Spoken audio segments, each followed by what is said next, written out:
Menghayati dan memaknai kenaikan Yesus Kristus. Oleh Pendeta Baaner Siburian. Kenaikan Yesus adalah satu kesatuan dengan peristiwa historis sejarah keselamatan. Dia telah bangkit dan duduk di sebelah kanan Allah Bapa. Efesus 1 ayat 20-21. Dia menjadi Allah atas segala Allah, Tuhan atas segala Tuhan, God of gods, King of kings. Wahyu 1 ayat 5 dan 8. Dialah kompas sejarah dunia ini hingga pada kesudahannya. Yesus naik ke sorga, 40 hari setelah hari kebangkitannya. Ini tercatat dalam sejarah, sebagai bukti, kenaikan itu juga adalah peristiwa historis, bukan fiksi. Dia hadir di mana-mana tanpa dibatasi oleh ruang maupun waktu, omnipresence. Sebelum Yesus naik ke sorga, para murid diperlengkapi untuk menjadi saksi, Lukas 24 ayat 44-53. Di Betania, Yesus mengangkat tangannya untuk memberkati mereka. Kenaikan Yesus menjadi momentum untuk berkarya dan bersaksi, sebagai tugas misioner orang percaya, yang dipanggil dan diutus untuk menjadi saksinya. Sebelum peristiwa kenaikan, mata kita dicelikkan untuk melihat apa yang Allah lakukan untuk manusia. Namun, sesudah kenaikan, paradigmanya adalah apa yang manusia kerjakan untuk Allah. Kita turun gunung mempraktekkan apa yang telah kita dengar. Singkatnya, masa setelah kenaikan Yesus adalah masa untuk misi.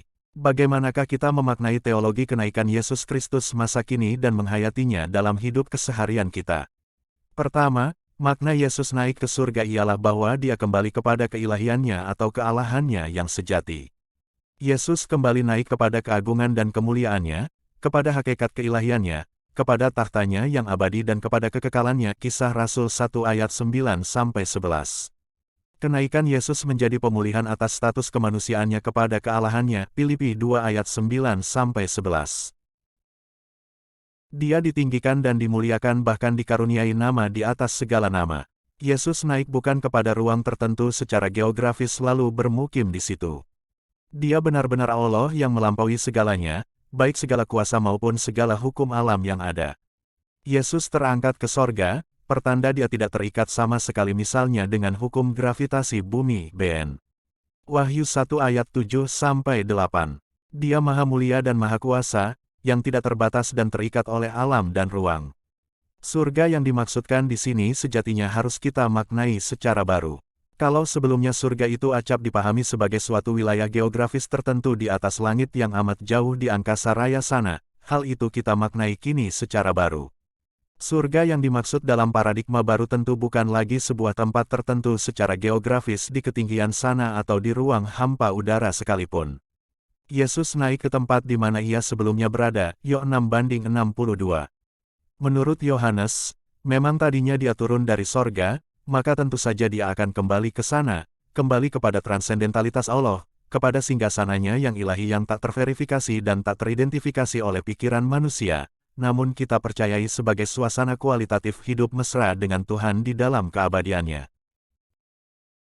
Kedua, Yesus naik ke surga untuk menyediakan tempat bagi orang-orang percaya, Yohanes 14 ayat 2-3. Kita adalah warga kerajaan Allah yang tengah, check-in, di dunia ini guna mencerminkan wajah Kristus dan kerajaan sorgawi. Segenap aktivitas hidup kita merupakan tindakan, menghadirkan, perangai sorgawi di dunia ini. Kita adalah cahaya Kristus. Kisah Para Rasul 1, ayat 8, surat Kristus yang dapat dibaca, 2 Korintus 3 ayat 3, serta gema atau pantulan wajah Kristus, 1 Tesalonika 1 ayat 8, di dunia ini. Kenaikan Yesus juga mengingatkan kita bahwa tempat atau kampung halaman Bona Pasogit, kita yang sejati, Sambuloni Tondi, bukanlah dunia ini, melainkan surga, tempat terindah yang Dia telah sediakan bagi kita orang percaya. Kenaikan Yesus Kristus juga menjadi jaminan bahwa tiap orang percaya pun akan turut diangkat dan ditinggikan ke dalam hidup yang kekal dan ke dalam persekutuan dengan Kristus di sebelah kanan Allah Bapa. Martin Luther berkata, _simul iustus et peccator _, kita adalah orang berdosa sekaligus dibenarkan. Namun, meski sudah dibenarkan, kita tidak serta-merta langsung diangkat ke sorga. Meski tujuan akhir hidup kita bukanlah dunia ini, namun Allah tidak serta-merta langsung mengangkat kita naik ke sorga. Kita masih diutus ke dalam dunia, untuk membuat dunia ini lebih damai dan indah, lebih baik dan manusiawi, lebih adil dan sejahtera. Pokoknya lebih kualitatif. Ketiga, Minggu Kenaikan Yesus menjadi momentum indah bagi kita untuk melenturkan hati dengan firman Tuhan yang berkuasa melembutkannya, sehingga hidup kita menjadi lebih bermutu dan berbuah produktif, berbuah 100 kali lipat, 60 kali lipat, 30 kali lipat dan seterusnya. Matius 13 ayat 23. Kenaikan Yesus sejatinya membuat setiap kita lebih kreatif, lebih bersemangat dan lebih gesit dalam pekerjaan sehari-hari. Kenaikan itu menjadi motor dan inspirasi bagi kita untuk hidup lebih kualitatif, lebih berkarya dengan kinerja yang lebih maksimal serta melangkah go to the next level, kepada peningkatan taraf hidup yang lebih manusiawi, beradab dan sejahtera, terutama dengan iman yang semakin dewasa serta wujud kasih yang semakin membumi. Efesus 1 ayat 15-23, Lukas 2 ayat 52. Keempat, melalui kenaikan Yesus, kita dipanggil untuk menjadi saksinya di dunia ini. Panggilan Tuhan Vocatio Dei, menjadi satu kesatuan yang sehakikat dengan tugas suruhannya, Missio Dei. Kita dipanggil untuk diutus. Kita diutus karena telah dipanggil. Tugas bersaksi menjadi hutang pemberitaan yang harus kita bayar, 1 Korintus 9 ayat 16. Sampai di manakah cakupan tugas bersaksi itu? Ya, selama kita masih hidup di dunia ini dan segenap aktivitas hidup kita menjadi wujud dari hidup bersaksi kita. Saksikanlah Kristus melalui segenap aktivitas hidupmu dan hidupilah keselamatan Kristus lewat keseharian hidupmu. Hidup bersaksi itu menjadi karakter, gaya hidup, perilaku dan perangai yang membatin dalam hidup kita. Dalam Kisah Para Rasul 1:8, kita melihat bahwa dalam hidup bersaksi itu, kita tidak diutus dan disuruh pergi dengan tangan kosong bagai menggenggam angin. Allah melalui Roh Kudus membekali kita dengan kuasa-Nya guna menguatkan setiap orang percaya untuk tugas bersaksi itu. Namun hendaklah setiap orang percaya mengerti, bahwa bila tugas bersaksi sudah berjalan, itu bukanlah karena hikmat dan kekuatan kita, sehingga manusia tidak menjadi tinggi hati. Kita hanyalah alat di tangan Tuhan. Sebab tugas pemberitaan Injil tidak akan pernah terhenti walau tanpa kita.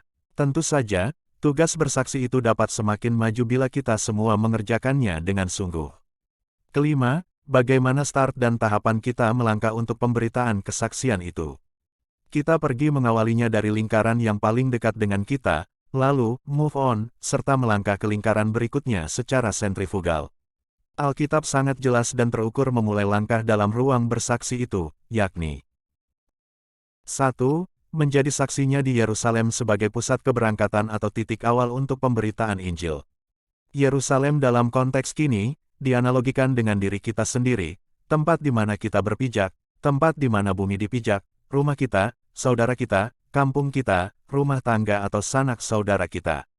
2. Yudea sebagai lingkaran sentrifugal yang kedua. Yudea, kini dapat kita analogikan sebagai tetangga kita, sahabat, tim kerja, relasi sosial, teman bergumul, teman sekantor, kawan seperjuangan, handai tolan dan yang serumpun dengan itu. 3. Samaria sebagai lingkaran sentrifugal ketiga, yakni bangsa-bangsa di luar Israel dahulu. Termasuk di dalamnya pluralitas kemajemukan kepelbagaian komunitas dengan pelbagai latar belakang yang berbeda, realitas sosial lintas budaya, suku bangsa, ras atau etnis, bahasa, agama atau antar penganut kepercayaan. 4. Ujung dunia sebagai lingkaran sentrifugal keempat, dimaknai sebagai wilayah, atau ruang, space, yang belum dapat kita raih saat ini dengan segala keterbatasan kita bermisi di zaman iptek, komputer dan era digital ini. Ujung dunia juga dapat kita maknai dalam paradigma bersaksi dan bermisi secara baru, misalnya, from one crisis to another crisis, dan lain-lain. Selamat memaknai dan menghayati kenaikan Yesus Kristus bagi kita. Marilah kita mohon, selama kita masih berada di dunia ini, Tuhan sendirilah juga yang membangun kerajaan-Nya di dalam hati kita masing-masing. Dan dalam kuasa penyertaan-Nya, kita pun senantiasa memiliki keberanian percaya untuk setia mengikut Tuhan dan melaksanakan kehendak-Nya. Amin.